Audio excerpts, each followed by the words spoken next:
All I said was okay. They can't be expected to stop. No. Welcome to Hometown Hollywood. First of all, thank you so much for picking me, because I have to admit, when I came to the conference and looked at the schedule and saw all the great stuff that's going on at 3:30, I said, oh no, is anyone going to be there? So thank you very, very much. This is, of course, Hometown Hollywood, how digital technology opens doors for artists in rural communities. My name is Jeffrey Adams, and I'm from down International Falls, Minnesota. Right up there on the border, I see terrified looks coming my way. The snow melted about 20 minutes before we left. And what I'd like to talk about today is fairly broad-based in subject. This subject, digital technology, how it applies to arts, how it applies to the future, is really, quite frankly, massive. And I do ask your indulgence in keeping things kind of straight and square. I've been rehearsing this piece. My remarks should run about 35 to 40 minutes, which leave us with plenty of time, an awful lot of time, actually, to do Q&A. So whatever questions you might have, I would ask you please to leave them till the end. The end is coming very soon. Oh no. Just to frame our discussion a little bit, I'd like to focus today on three art forms. Three art forms that are so financially successful in our culture that they're usually thought of as industries. Talking about the film industry, the recording industry, and the publishing industry. Again, Q&A at the end. We're going to be talking in broad terms about the changes that have been happening, and also focusing more on, I won't say the business end, but a little bit about how you might look towards making a living, or at the very least building an audience online and in the digital future. I think we're all aware that a lot of changes have come in the last 15 to 20 years that have opened up those three art forms, movies, books, and records, to a much broader group of people. You know, we can all make films on one of these now. We can record an album on a laptop. And the Kindle platform has literally made it easier to publish a novel than to write one. Not necessarily that's a good thing. But this is an astounding change that's happened. And these changes have led to opportunities, but they are not always so easy to understand. I'll get into my background in a little bit and explain why I feel that way. But internet artists, we often feel like we're pretending. We're trying to make films, we're trying to make records, we're trying to publish novels. But so much of the time, it's almost too easy. We've all heard that the move from analog to digital has opened up opportunities, but opportunity doesn't necessarily translate into a goal or even a direction. And I'd like to explore that a little bit today. And I'm going to do it with some personal experience. A little bit of background. As I mentioned, my name is Jeffrey Adams, and for the last 11 years in International Falls, I have run a group called the Icebox Radio Theater. Now what we do is audio drama or radio drama. It's analogous to filmmaking. We start with a script, we record the performance of voice actors, we mix in a little sound effects and music, and then we distribute the results on the internet. It's a wonderful art form. It's an awful lot of fun to do. It gives us the opportunity to do virtually any type of story we want very quickly, very cheaply, and it's a way to get a global audience, because podcast listeners, of course, can be anywhere. What's different about us in audio drama is we do not currently have a professional class to aspire to.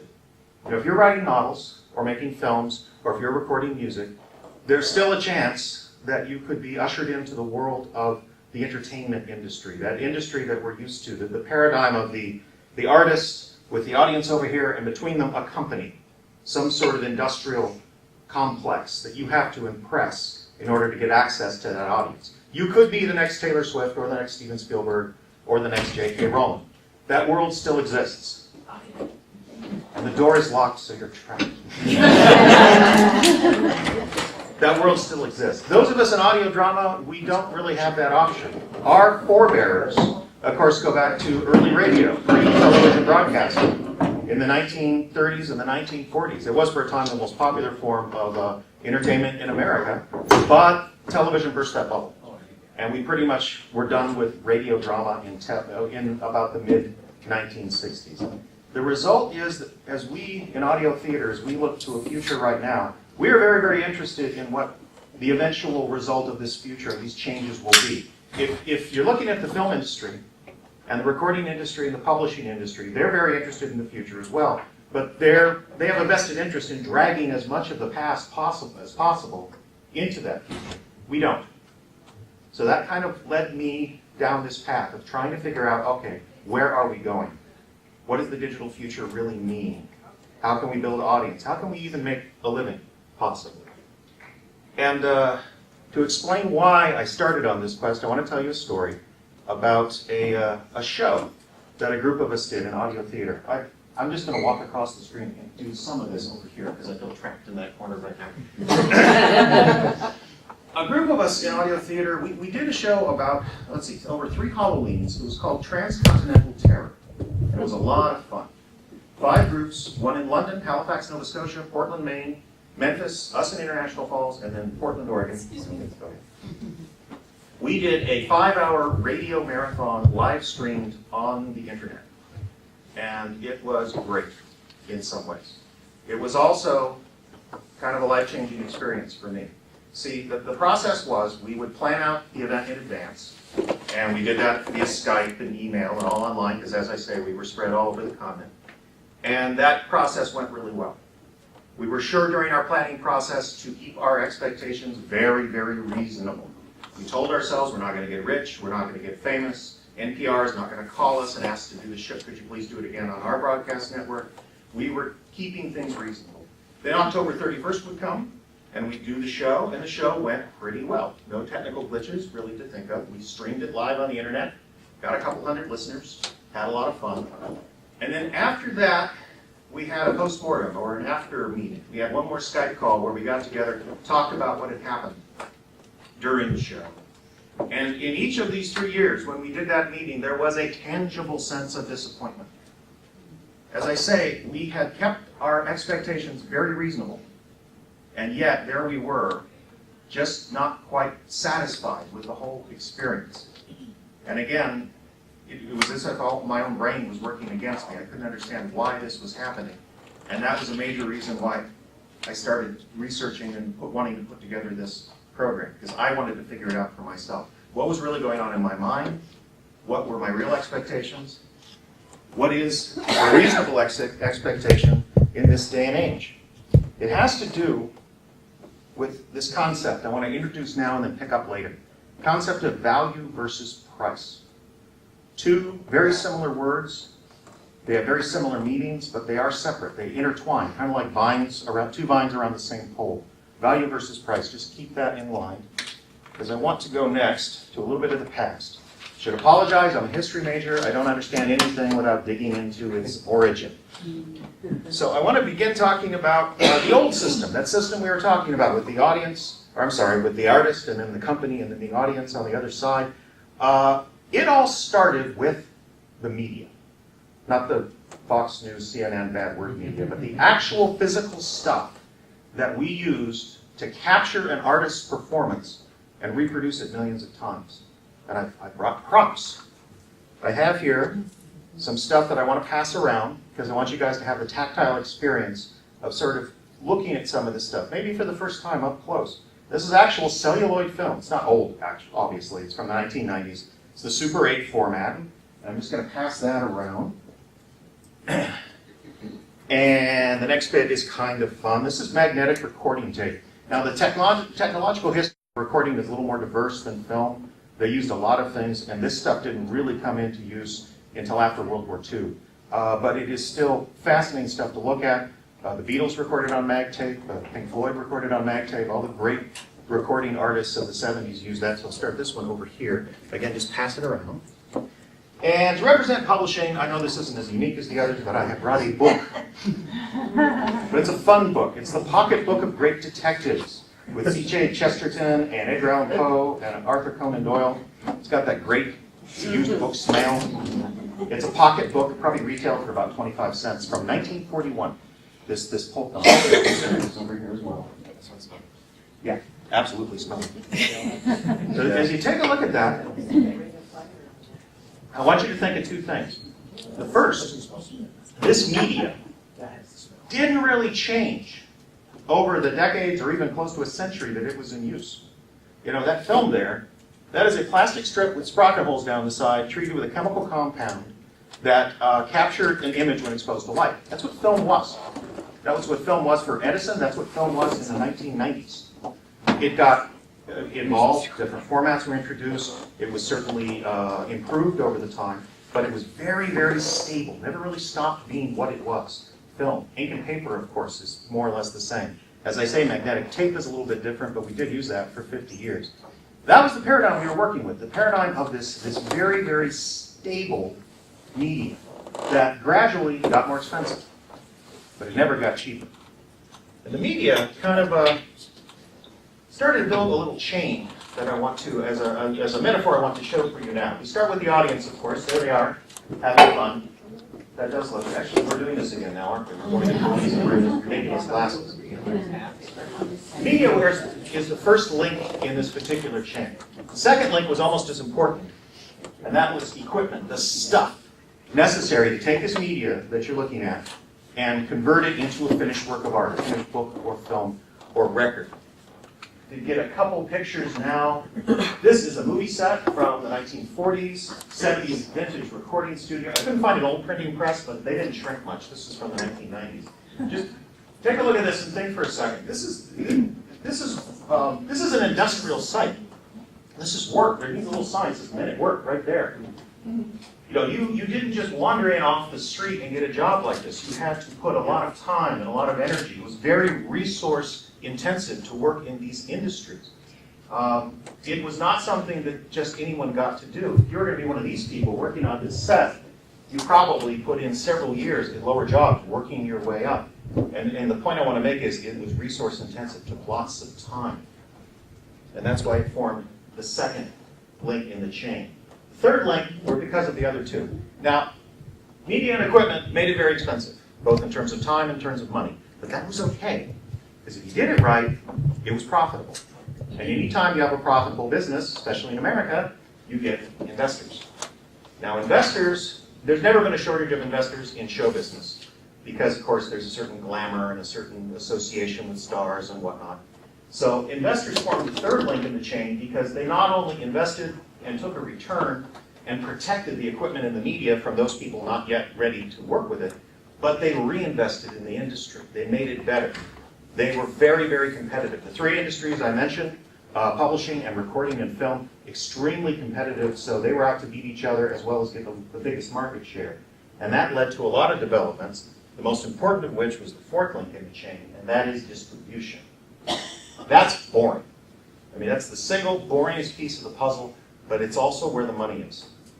In 1948, when Paramount Pictures was sued by the U.S. Attorney's Office for monopolistic practices, because in those days the movie studios had studio distribution network and then their own theater chains as well, they chose to get rid of the theater chains. That's why when you go around the country today, there's still Fox theaters and Paramount theaters. They go back to those days when the movie studios actually owned them. The piece they would not give up is distribution, because that is the direct link between the artist and the audience. It's the most important piece, and frankly, it's the piece that made the most money and had the most economic power, because that's where the most jobs were. And this wall together, of course, created a situation in which you had this nice gate. Doesn't it look flowery and pleasant? But this is what's keeping the artists out. This is the paradigm most of us are used to, right? We weren't thinking that we had to impress the audience in order to get published, or to get a record produced, or to get a film made. We had to impress the gatekeepers. We had to impress these people who were in control of all the money and all of the equipment and all of the media. And this is what most of us are used to thinking of when we think of these three industries.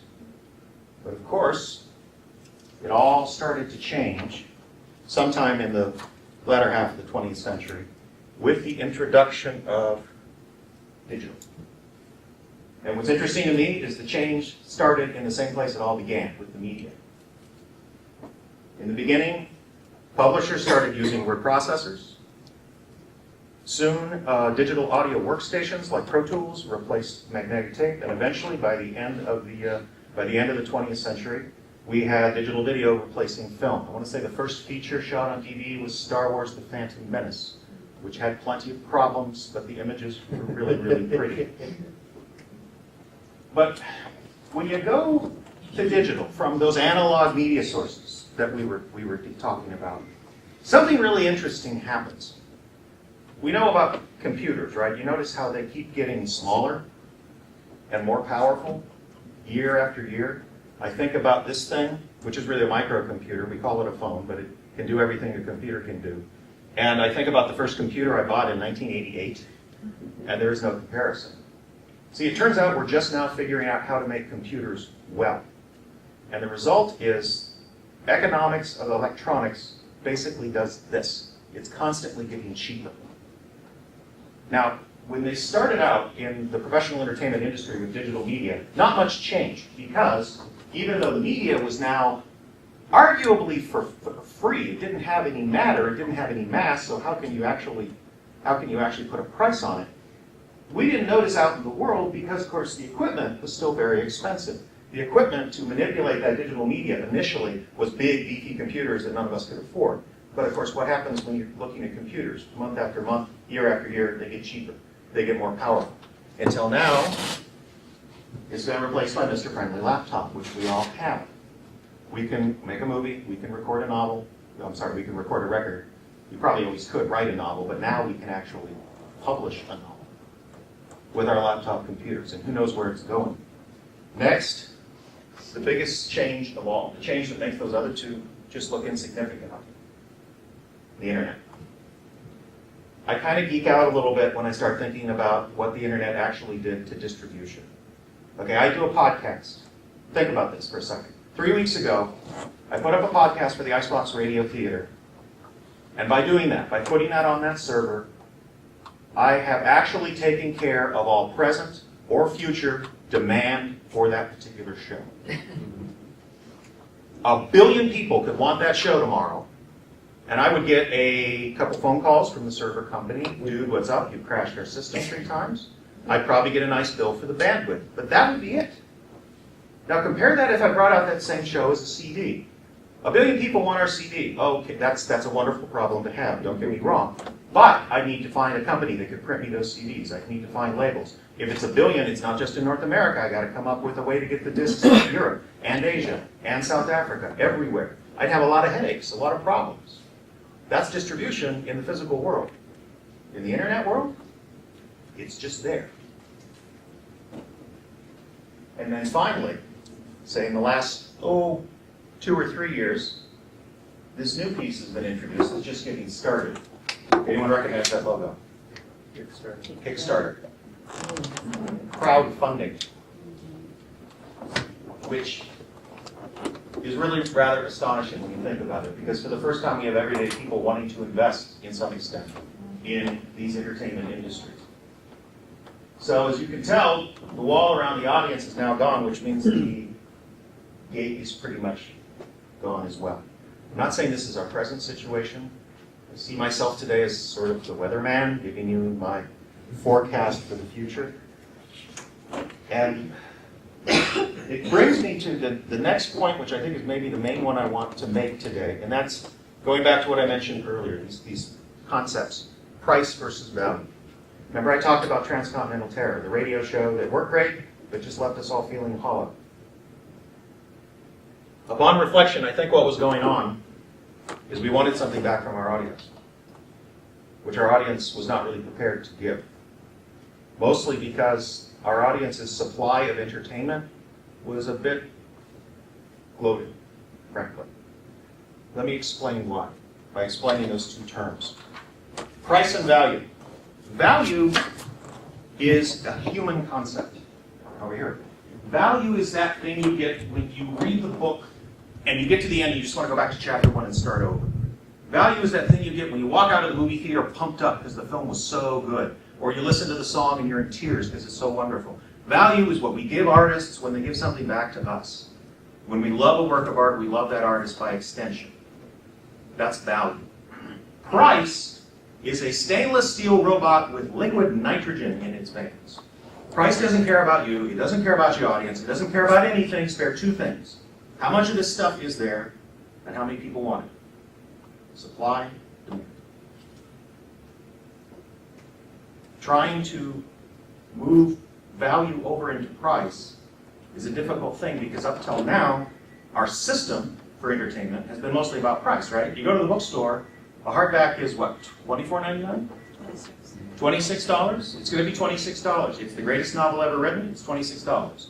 It's a piece of crap by a mystery writer who didn't even write it and put his name on the top, it's $26. Went to the movies and to see a great film, oh, I'm sorry, we have a $5 good film surcharge. No, they don't do that. They figured out that you're going to pay $12 for your movie and $15 for popcorn and soda, and that's how they make their money. Point is, it's a price-based system. What I experienced with my audio drama fellows, the folks that were doing the shows with me, is a lot of confusion on this point. The attitude was, hey, if you like my show, you'll give me money, right? If you value my work, you'll grant me some money for that, right? And I would talk to people, both online and actually people in my little town, who were thrilled that we'd done the show, enjoyed it very much, but there was a barrier there. Would you like to give me a donation? Well, I'll think about it. We'll talk about it, and then they would forget, or something. You know, there was 50 different people. There'd be 50 different reasons. Had to come to grips with the fact that it was just not the way things were. It was not our culture at the moment. We had a price-based culture, and we were hoping for a value-based culture. So what I want to move to next is just some things that I've learned at the Icebox Radio Theater over the years. I realized I haven't talked about the IBRT much, and I've been to, this is my second time at Summit, and I know that most of these sessions are kind of show and tell. So I'll move to that right now just so you have some framework on what it is we do. 11 years we've been producing radio drama. We've been on the radio and also a podcast. We have about 7,000 downloads per month, so I think that gives you a rough idea of our listenership. We produce many different kinds of shows. We currently get by on about a third grant money from the state, and then we have memberships and we also sell some CDs and whatnot. Upshot is, I feel very proud of what we've achieved. Okay, we have some membership money that way. We also do some fundraisers and sponsorships and whatnot. So there's not really an organization to this part of the presentation. I just kind of put together a bullet list, some of the things I learned that we'll get through quickly, and then at that point, hopefully there's questions for the balance of the hour. Because when I'm done, I'm done. I really don't have anything else. The first thing, the internet is a free DIY network. This is awesome. This really is. Back under the old system, the most protected thing that the companies cared about was a broadcast network, a television or radio broadcast network. If you wanted on network TV, the gate you had to get through was more challenging than any other. The internet provides you the same thing, only now it's the cost. It's not actually free. You got to get online somehow. But it's basically the cost of admission. And your tools are social media. Facebook, Twitter. Honestly, I haven't got much further than that because I'm old. 48, but get kids involved and they will help you with Instagram and tell you what a Vine is and all that good stuff. But the point is, you start thinking about this, building a global network by yourself just with your time is rather remarkable. You got to share posts that people put up, and you got to friend people that friend you, and so on and so forth. It really is remarkable, and it's a positive development. It just means there's a lot of more work involved. Embrace responsibility. This was a tough one for me because under the old system, what was really great about the old system? Once you got through the gate, the system was designed for you to worry about creating, and somebody else would worry about promotion and the business end and distribution and all the rest. That's how the old system worked. When I started Icebox Radio, I didn't know how to write a grant. I didn't know how to organize a 501c3, and there were definite days when maybe my maturity level was not quite what it should be, that I was stamping my little feet saying, why do I have to do all this work when all I want to do is make a living as a working artist? And trust me, if your mother says you should do it, do it. It was always my mom's voice in the back of my head.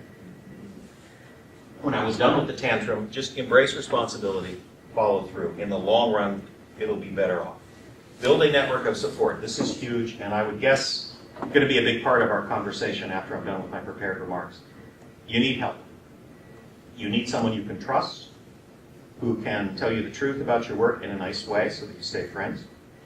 A professional editor would be great, but they are getting really, really scarce because they're getting really, really overworked, and a lot of people can't pay them. So if you can pay an editor, by all means do so. Get that, at least give them a part of your royalty if you're, say, a Kindle writer. But build a support network. More than one person, someone who can tell you about your work and let you improve it. Because I know, you finished that novel 20 minutes ago and it's there in the Kindle queue and all you got to do is hit submit, and it's so tempting, but it's only been 20 minutes. Don't do it. Have someone read it first, and then they're probably going to come back with these horrible things called notes. Follow the notes, or at least consider them. It's still your work. But the problem with the internet right now, and as I've described this as I've gone through the process of my support network for this presentation, they keep asking me, "Are you going to talk about how crappy everything is online? You can talk about how terrible the YouTube videos are." Well, I'm talking about it. I'm covering it. Build a support network. Really, really important. Think of your audience as friends. This one was tough for me too because I was in radio, which is mass communications. The audience is not so mass online. And I kind of got used to the idea of thinking of the individuals who are listeners of the Icebox Radio Theater and wrote to me and occasionally even called as friends. At first I had this certain aloofness because I thought I was supposed to have a certain aloofness. Well, I'm the producer of the show and you're a fan, thank you very much. But that's not how it works anymore. The numbers are just too small.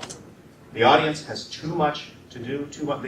If you have Netflix, you have more movies than you can ever watch right now. Supply and demand is in this equation somewhere. So when you do get a fan, send them Christmas cards. Say hello. I know a lot about Bill in Maryland, and a lot about Ken in Honolulu, and a lot about Quinn in Chicago. I know what they like, they dislike. I know Bill's daughter almost came to St. Scholastica up in Duluth. We write back and forth. I hope that's not everyone, all of my fans, just the three of them, but the ones I do have, embrace. Balance vision with opportunity. I think sometimes in our culture, we do our artists a bit of a disservice by teaching them from finger painting on that it's all about personal vision. Now, artistically it is. You really have to hold that vision tightly. But when you move into, say, writing books for the internet, making films, making radio plays, whatever, you can't just be worried about what you want to do anymore. There's also this thing called opportunity. Best example is actually a personal one. We moved to International Falls 11 years ago from Pacific Northwest, where we're from. And I had been doing audio theater, wanted to continue doing it, and I met a man who was manager of a local radio station.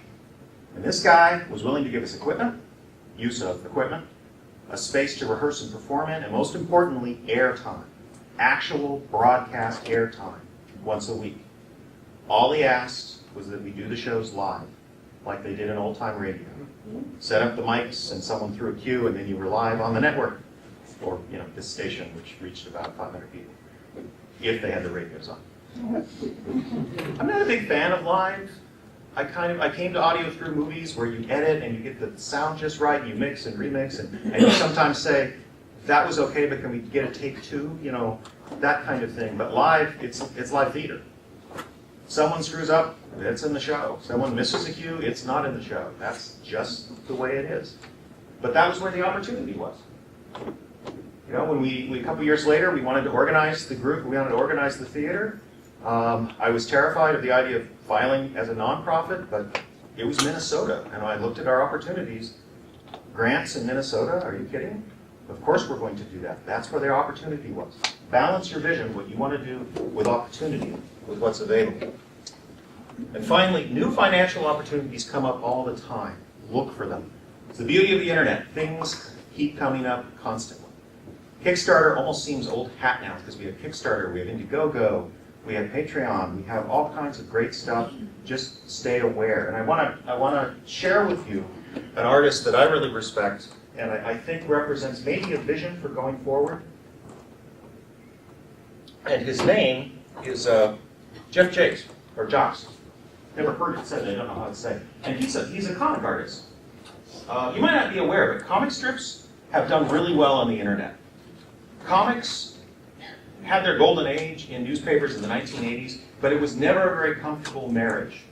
You know, because comics artists are kind of deviant by nature, so the family newspaper standards were always a little bit difficult. Then the newspapers kept shrinking the size of the comic. They're only color on Sundays. So comics have really thrived online. This particular strip's called Questionable Content. I don't know why I like it. It's a story of a bunch of 20-something college grads in a small town in Massachusetts. And about the only interesting part about the storyline is that we have, in this universe, we have AI. There are robots walking around as part of the story. But they only appear in like 1 in 20 strips. The rest of the time is just who's dating who, and who's mating with who, and who's an alcoholic, and like that. A couple of things to notice about this. I know for a fact from doing research, Mr. Jakes makes a living doing this strip and has for about 7 years. You'll notice there's ads. Pizza Hut is advertising there on the top. There's a couple more ads. This is just another strip he wants you to look at. But here's some Audible.com ads. Normally right here, there would be a list of the Comic Cons he's going to. He's usually going out about 15 to 20 times a year. Meeting fans, pressing the flesh. The other thing he has been doing is Patreon. Are you aware of Patreon? Hi. Yep. Okay. It's like, well, Kickstarter is designed for large projects, right, like films and records. Patreon would be designed more for comics artists, bloggers, podcasters, YouTube channels, people who create a regular stream of content. So when you offer to be a patron for an artist, you're not just paying once for, you're saying offering $1 per strip or $1 per month. Yeah, this is Mr. Jason's Patreon page. He currently has 3,626 patrons, which are paying him $10,040 per month.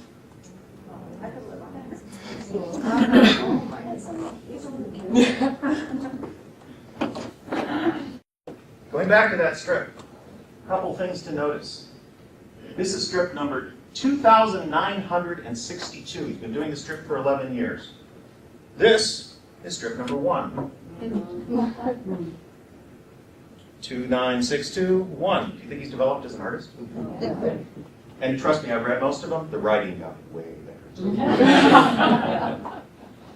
In a nutshell, he took it seriously. It became a job, and he found a way online to use a lot of different things to make a living. He developed as an artist. He has the Patreon account going now. But even before then, there were the ads. He sold print versions of the strip. He had some plush characters that he sold as well, T-shirts he's designed, on and on and on. To me, when I look at Jeff Jakes, I say, okay, this is a possible future for people like me. And the most important thing is that there is no company between him and his audience. Actually, I went back. Where'd he go? There it is. I went back and checked, and he's just under 10,000 now because a couple people dropped out. That's your connection to your audience. It is direct. You're not impressing an executive. Because remember, the executives, all they were really interested in was a good investment. Sometimes that meant a good artist. Sometimes that meant someone who was an okay singer, let's say, but was a lot like this other guy who was really famous. I think there's a path ahead, I guess is what I'm trying to say. And I think the future is very, very bright for, obviously for Mr. Jakes, he's doing okay. But when I think back on Transcontinental Terror and all those years ago, trying to figure out what our podcast was going to be like, I feel like there's a path now that wasn't there before.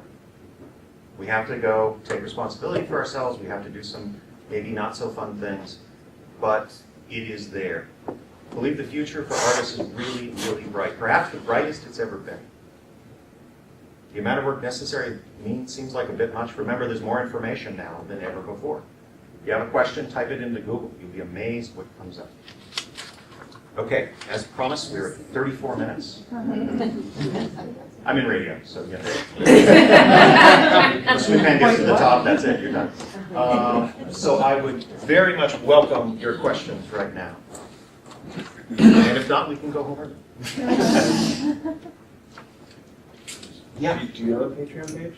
Not yet. The other thing about crowdfunding, I kind of think you got to bring your own crowd. You got to develop the audience first. We did a Kickstarter 2 years ago, and we got down to the last minute, and we weren't going to make it. We were a third short until a board member stepped up and did the third. So I had a small crowd, but they were a loyal crowd, and they actually followed through. I would love to have even a modestly successful Patreon account. Frankly, I'm a little scared. Because I know a lot of audio theater producers that go online, and there's still this attitude that, well, I'll put it up online and people will find it, and then I will be successful. My experience has been more, no, you got to go get the people first, get them interested in you, get them knowing who you are, and then you can start asking them for money, or at least letting them know that things like Patreon exist. What's the risk of going on Patreon before you believe you're ready? Psychological, really. I mean, is there a fee to be on it? Patreon, I'm not going to say too much about Patreon because I haven't dug in a lot into a lot of the details. I'm going to guess they probably take a chunk, because I don't believe any of the legitimate crowdfunding sources actually ask for money up front. Someone wants to take a percentage. I think they take a percentage. I haven't looked into it. Yeah. I'm serious, that was all I had. Maybe you just need to do it. I know. There are brochures and business cards over there. Yes? Is there a good, I don't know, 101 resource out there yet related to this, like you're doing, but is there something that, because, when you go into some of this world, you get nervous about stuff that isn't legitimate or has virus attached even, or, whatever it might be. Just because we're in the world of trying to give advice to people from Regional Arts Council, making grants, helping artists, form their way, and yet this is all new to us too, from that perspective. So it's not only helping artists navigate this and see if this is their market, like you're doing here within this class, but it's also not pointing them in the direction that will actually hurt their computer or our computer, or so. Throwing that open, I do not have any direct information. I have some general advice. Okay. It amazes me how far you can get by simply typing that question into Google. Okay. Is Patreon safe? ? Sure. And if you'll probably get a lot of information you need to weed through, but if something pops up 50 times right away on the first 2 pages, you know there's probably a problem. Other than that, I'll throw it open. Has anyone used crowdfunding? My only experience has been positive. And if they're not comfortable with going to a site like the real advantage of these crowdfunding sites is that people surf on them looking for things. They're not going there, oh, I'm going to go spend money on the arts today. I suppose some of them are, but I think it's more curiosity. But if part of your brain knows that if you're on Kickstarter, you're not just there kicking around. You want to maybe give $1 or $2 to somebody, and that's the real advantage. You can create something like a Patreon account or a Kickstarter account just on a regular website using PayPal buttons. And we have. The disadvantage is there aren't people just finding it. You sort of have to guide your audience there. I find PayPal still has a trusted label. People, in fact, when we originally got our website, the web designer said, we need to have, they can't leave the page. Well, in the first month, I had 3 people ask, when are you going to put up a PayPal link? Because I'd really rather use them.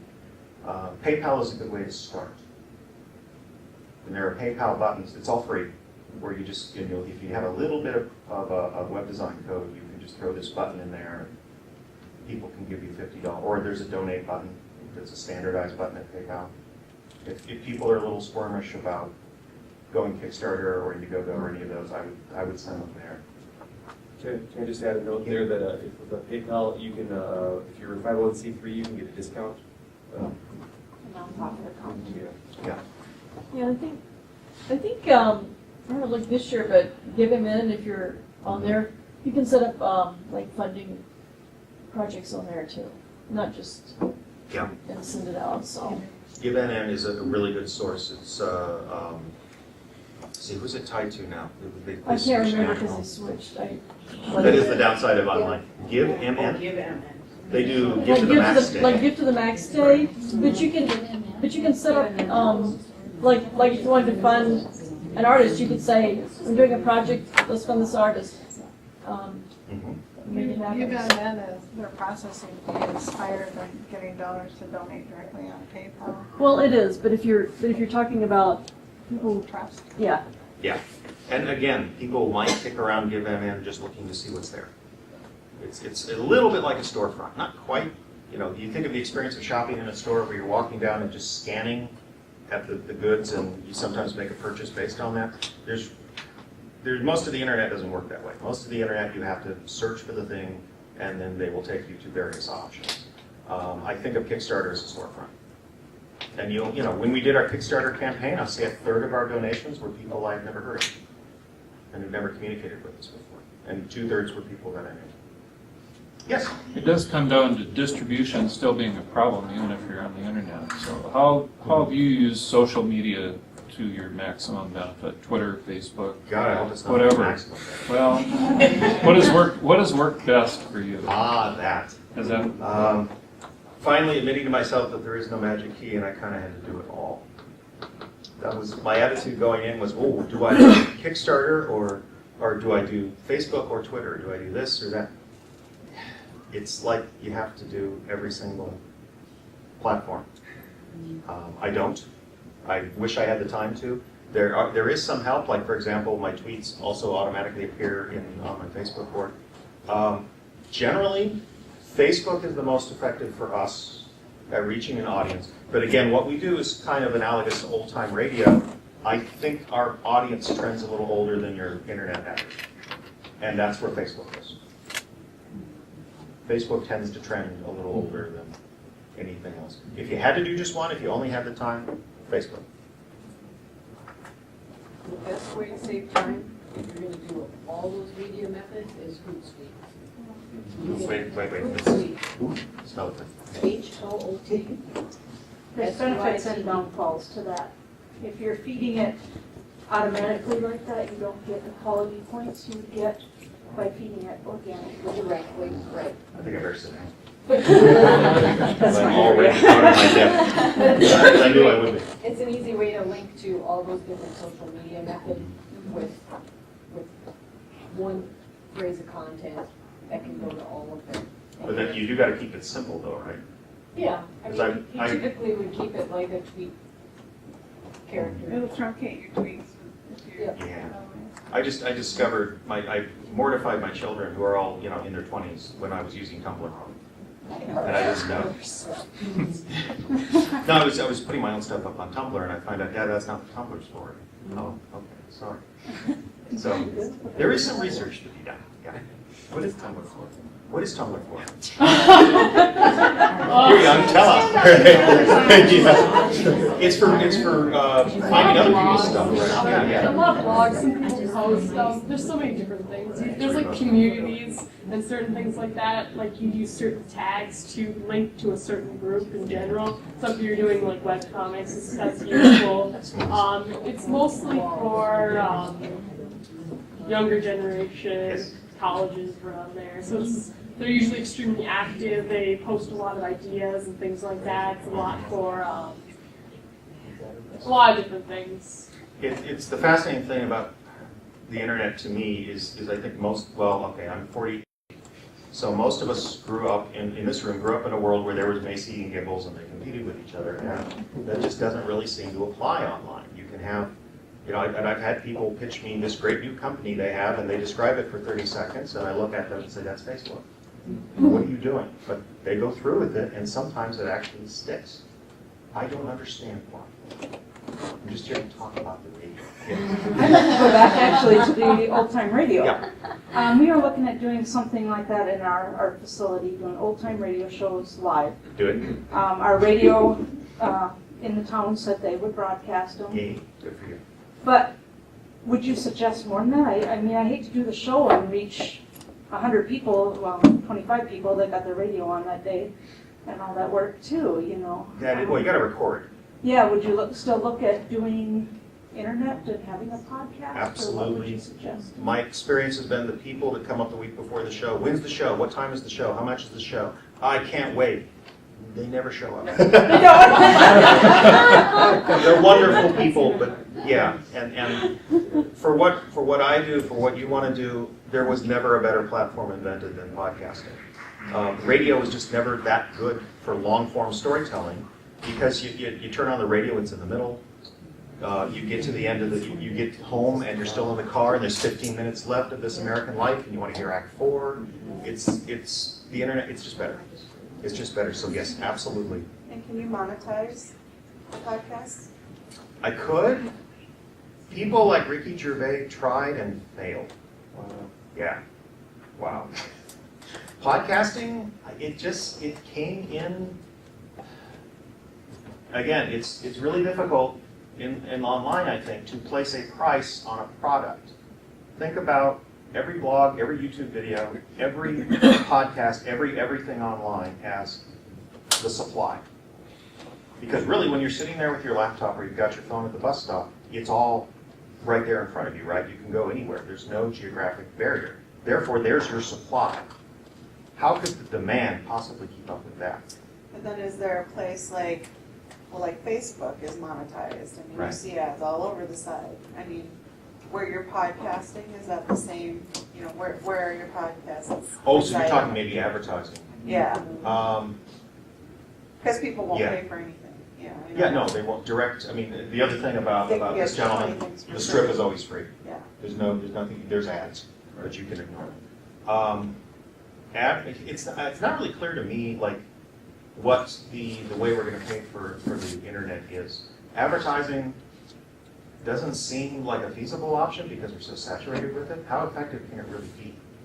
You know, I mean, we're all pretty immune to ads.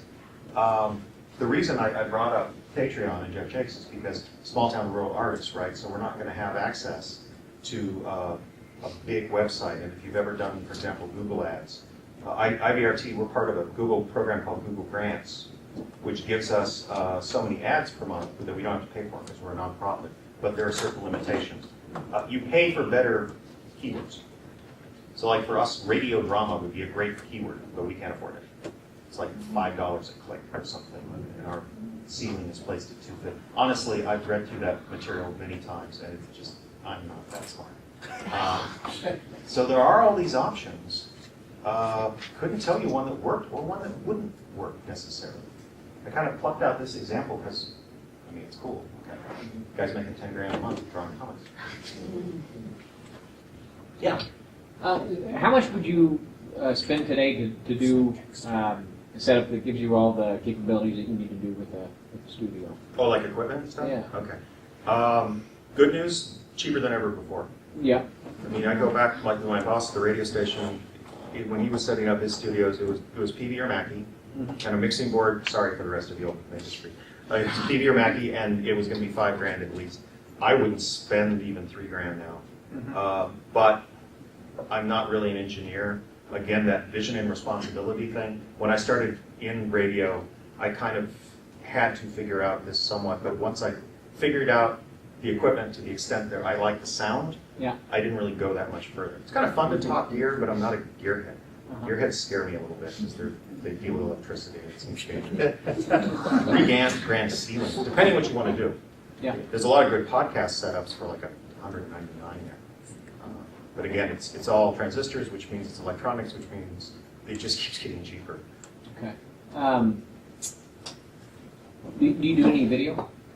Little tiny bit. In fact, we did a live YouTube stream this February just because we could.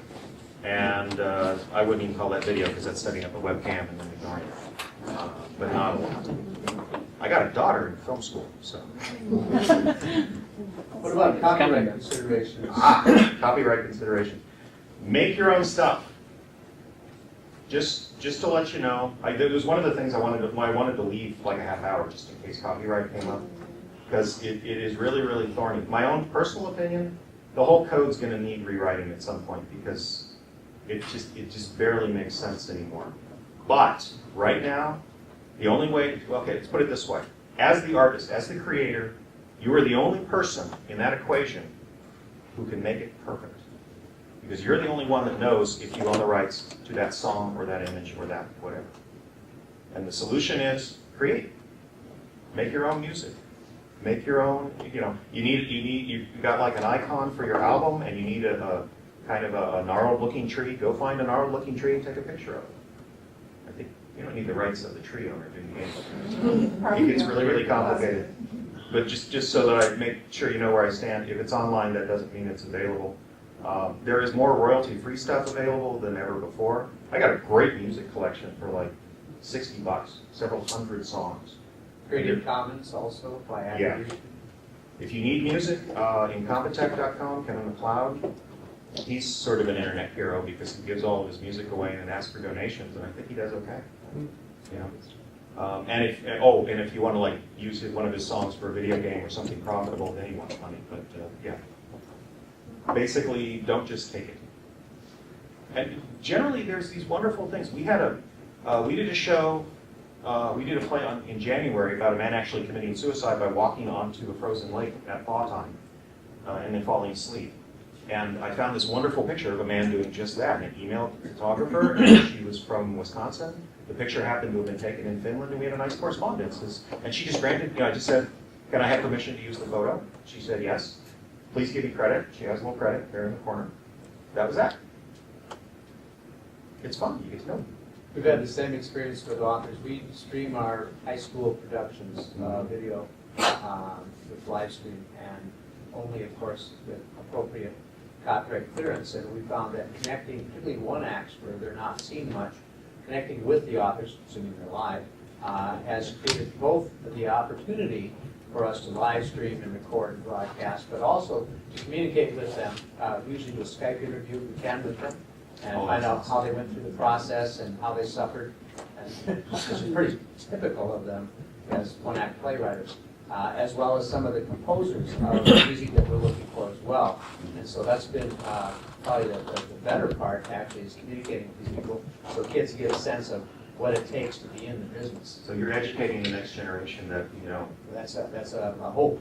that's part of it. I think it is this is part of the process. Right, because for most of them, they don't, particularly with the copyright issue, most of them just steal it and use it until they get a takedown notice or whatever. And you can actually watch the patent office trying to deal with this. They've got several online videos of the conversations ongoing with all the big players and the big lawsuits and the hope for changes, and they're pretty much in disarray. Yeah, I don't have any vision for what it might look like in the future. I don't see how you. Well, it can't look much worse. That's all true. it can. But, Yeah. So besides social media, what are the ways you connect with your audience? Is there a Comic-Con for they're trying. I've never been. It's called the Here Now Festival in Kansas City in June. I don't know how well attended it is. I should say for us, another piece, and thank you, because a piece I should have included, but I left out. We do go out and do live music variety shows, hopefully 4 or 5 times a year. It's something I've borrowed from bands. Bands on their way up now frequently either give their music away online or give it away very, very cheap. It's all about the gigs. It's all about getting your CDs and getting out and just playing as many clubs as possible. We don't have as many opportunities in audio drama, but that's an important part as well. Getting out, talking to people, fielding their questions, handing out brochures and business cards and what have you. And it's also worthwhile, and depending, it can be lucrative. We did about a year ago now, we did a library tour where we hit 13 shows in 5 days on the Iron Range. It was fun. This one was over. A lot of libraries out there. And had wonderful conversations with a whole bunch of neat people. Was that grant funded? I'm sorry? Was that grant funded? Yes, that was actually through the Legacy Amendment through the Arrowhead Regional Library System. You're always welcome to come down and do a free show on our place. We'll say we stop at all of our places. Where's your place? Durham. Durham, okay. I got business cards over there. I'm in Albert Lee, you can come down there, it's about as far south as you can get. It is, well, you come to this conference and now I want to go to, I'm trying to come up with like a vacation in Lanesboro. Well, then you could do the circuit down in the south. The southern circuit. It's, what are we up to, about 3 theaters, Diane? The Wild Rose and Bemidji from the breakout session, we want to do a show there. Yeah. So if you had unlimited funds, is there anything that you would add to the system that you currently have in play? If I had unlimited funds? Yeah. I'd buy every AM radio station in the country. That's what I do, but talking specifically internet. Not necessarily, but I guess in the normal radio. Yeah, AM radio. I would listen to it now. It should have died a long time ago. Like it or not, Rush Limbaugh saved it. That was a format that seemed to work, and people wanted to listen to it. That would be one change. It's the delivery systems is where you start getting into an interesting discussion, because that's all radio, newspapers, and magazines really were. They were a delivery system. They were a way to get the content out to the audience. And are they being replaced now? I honestly don't know. The reality with print is ink and paper is still pretty cheap. The editorial cost is not particularly expensive, but it's still pretty cheap. Yeah, I can't. Probably the AM radio thing, or if I had unlimited funds, I'd run a lot more ads online, and maybe hire a web designer who really knew what they were doing, as opposed to what we have. Do you have any need for server stuff or anything like that? Any of that kind of hardware? Yeah, I got a card over here. Why, are you offering? Well, Maybe this is something we should talk about. yeah, sure. Okay, after. And we're very close to after it. So. Yeah. Questions, comments? Just one more. Yeah. How often do you put out a podcast? We go twice a month. The last few months, or last couple of years, we've done an original one at the top and then kind of a rerun at the, because we've been doing it for 11 years, so we have quite a back catalog. This fall, and again, this would play into vision and opportunity and that balance. We're totally changing things up. Icebox Radio has been an anthology show, kind of a movie of the week. Every show is independent of every other. We're going with a dramatic framing story about a fictitious little town in northern Minnesota, where all communications was knocked out in 1975, so they've had a tiny radio station, and that's been the only entertainment they've had. So it's become a big community thing. And that will have reoccurring characters and situations that will go twice a month now for the next year, or until I die of exhaustion. I've been telling people it's a mashup of Prairie Home Companion and Welcome to Night Vale. You guys did some work with the Great Northern Radio with Yes. KBXC. Aaron Brown, God rest his soul. Are there other groups? I don't even know that. I mean, he covers northern Minnesota. Is there a southern Minnesota comparable thing in some of their public? Wasn't there some mention of a radio? Plainsboro was saying, we're going down the list. It's really surprising how many little groups there are, and we don't know about each other. Right. It's kind of frustrating. Did you get a lot more interest, I would assume, when you guys appeared with Great Northern Radio? Yes. Well, I'll tell you the thing about that. I love International Falls. It's a little dour, though. It's a little quiet. I call our audiences the fish market. You know, they're having a great time, but and that Bemidji crowd was so much fun. You know, it's a college town, a bunch of people in Birkenstocks and wool and like that, and they were laughing and having a good time. Aaron Brown, if you don't know, is a Great Northern Radio show up and down the Iron Range, and I think he wants to take Garrison Keeler's job. Mm-hmm. It's the Garrison Keeler-ish show of northern Minnesota. Very. The range literally is all of northern Minnesota. It's not even just the range anymore, because KBXC stretches from Brainerd to Grand Forks to Ely. So it's big reach. Yeah. Look at that. Well, my radio soul says it's 4:30, and so we're done. Are we done at 4:30? 4:45. 4:45. Okay. It was 4:30. It was time for the news. And the weather today. Yes. Any other questions? Yeah. Well, actually, have you heard about how they're podcasting Dungeons and Dragons now? That's a great idea. No, I had not. Yeah, I actually was at Minneapolis just a few weeks ago, I believe, and I was in watching the panel that they were doing. They're actually doing a live podcast of Dungeons and Dragons. So they're playing the game? Yeah, it was at it was the Coffee House Books. It was great. Thinking about some of the games I played. That's not what I'd classify as entertainment. But it's interesting. I find it interesting because they have their little characters and everything kind of works out really interesting. Yeah, podcast is still a pretty wide open forum. It's been a godsend for audio theater because really radio wasn't interested, and we can do this. Oh. Well, if there's not a group discussion, I'm going to stay here for a while, so if you want to come up and ask questions or chat or whatever. Is there any more questions like what we did?